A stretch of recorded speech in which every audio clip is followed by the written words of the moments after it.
देखिए,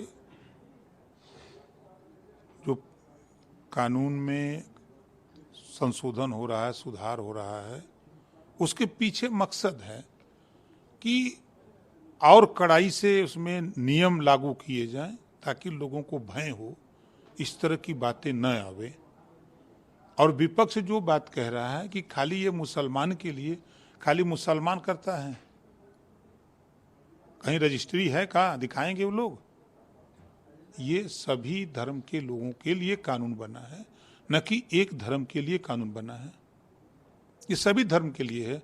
वो सिर्फ गुमराह इस नाते करते हैं कि मुसलमान उनका गुलाम बना रहे, उनको वोट देता रहे, वो सरकार बनाते रहें, वो मुसलमानों को धोखा देते रहें।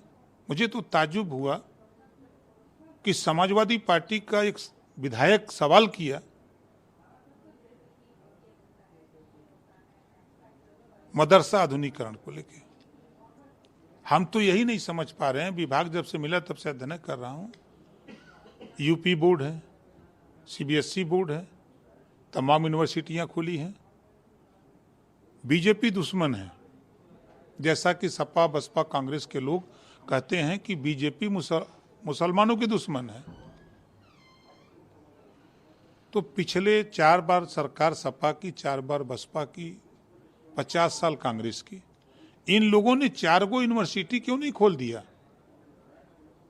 यूनिवर्सिटी खोल करके मदरसा बोर्ड को वहीं से अटैच कर दिया होता।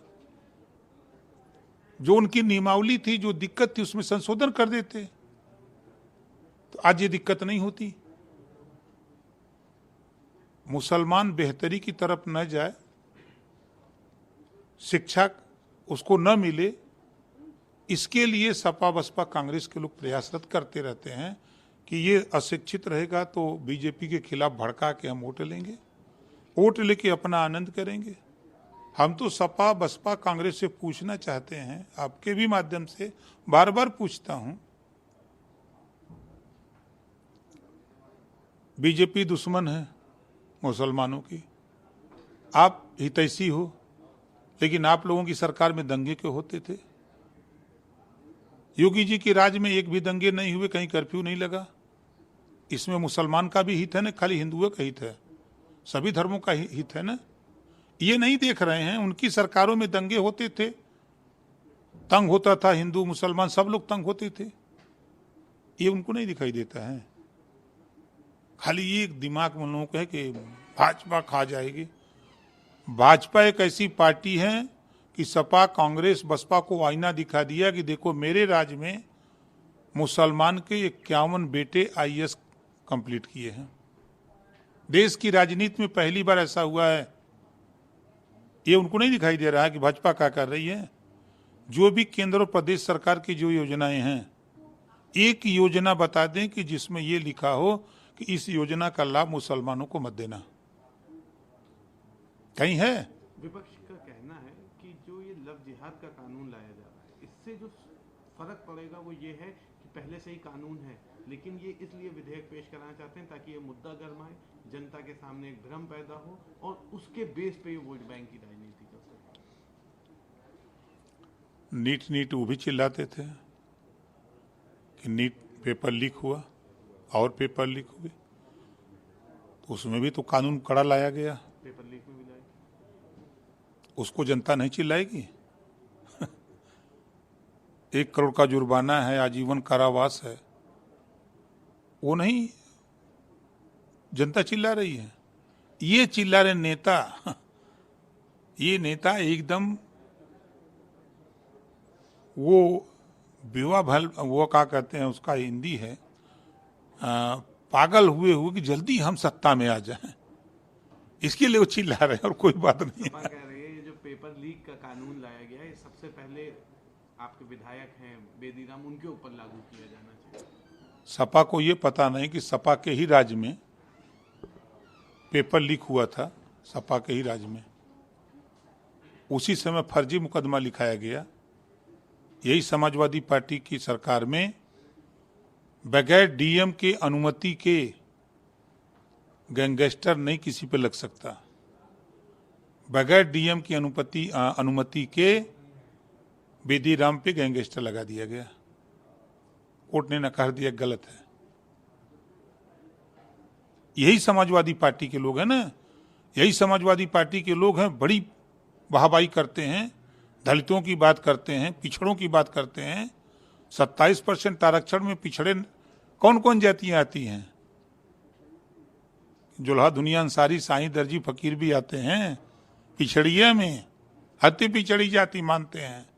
राजभर, चौहान, पाल, प्रजापति, बिंद के, वट, मल्ला, आरा, कर्कवंशी, बंजारा, बहलिया, खंगार, लोहार, ई का दिए 5-4 बार की सरकार में। पुलिस भर्ती में कितना देना? मियाँ भाई लोग उठो देते रहे, उनके का देना? हम तो आपके माध्यम से कह रहा हूं कि क्या समाजवादी पार्टी अगले चुनाव में क्या मुसलमान को मुख्यमंत्री बनाने की घोषणा करेगी?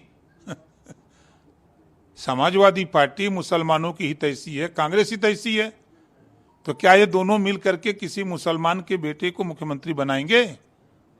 है हिम्मत इन लोगों के पास ये घोषणा करे? यूनिवर्सिटी बना ही नहीं सकते, इनको बेहतर शिक्षा दे ही नहीं सकते,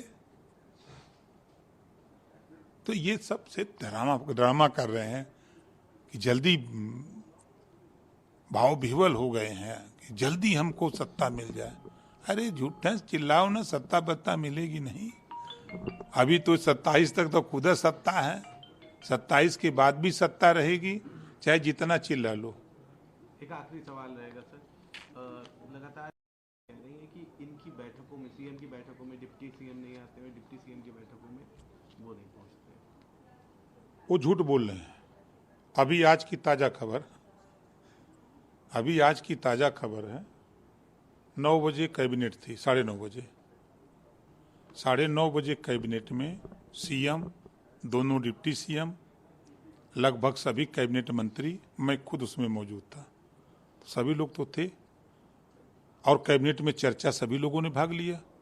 पाठक जी ने भी कई बिंदुओं पर चर्चा किया, मौर्य जी ने भी चर्चा किया, मुख्यमंत्री ने भी चर्चा की, सभी लोगों ने चर्चा कर करके वो विधेयक पास किया है। तो हम कैसे मान लें? और दूसरी चीज, 5 साल पिछले कार्यकाल में, परसों योगी जी अब चल जाइए, अब न रही हैं मुख्यमंत्री, 15 दिन में जाइए हैं, 10 दिन में जाइए हैं, 5 साल कार्यकाल पूरा किए। उसी तरह 2.5 साल बीत गया, अब शुरू किए हैं पुराना राग, बस अब जल्दी जाए वाला हूं। एकदम वो गुस्से में हैं, वो एकदम खतरे में पार कर गए नदी। यही बयानबाजी है। अब मैं कहता हूं ऑल इज वेल, साहब ठीक है, कहीं कुछ नहीं है।